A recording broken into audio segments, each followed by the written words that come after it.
নমস্কার, এই মুহূর্তের বিশেষ গুরুত্বপূর্ণ খবর।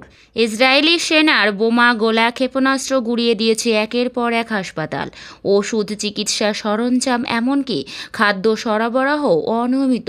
এই পরিস্থিতিতে গাজা ভূখণ্ডে বিনা চিকিৎসা এবং অপুষ্টিজনিত কারণে মৃত্যুর মুখে প্রায় 8,000 প্যালেস্তাইনি শিশু। এদের সকলেরই বয়স প্রায় 5 বছর বা তার কম।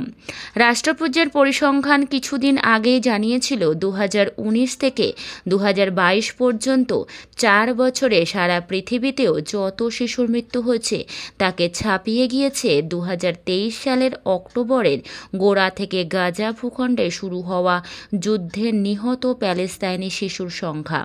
এর পাশাপাশি অনাহার এবং অপুষ্টিজনিত কারণেও বহু শিশুর মৃত্যু হয়েছে সেখানে। মোট সংখ্যা প্রায় 16,000। এই পরিস্থিতিতে বিশ্ব স্বাস্থ্য সংস্থা হু পরিস্থিতি নিয়ে উদ্বেগ প্রকাশ করে অবিলম্বে অবরুদ্ধ গাজায় যুদ্ধবিরতি এবং মানবিক সাহায্য পৌঁছানোর পথ করে দেওয়ার আবেদন জানিয়েছে তেল আবিবের কাছে। টেড্রোস অ্যাডানম গেব্রিয়াসও বুধবার বলেছেন, বিপর্যয়ের কিনারায় পৌঁছে গিয়েছে গাজা।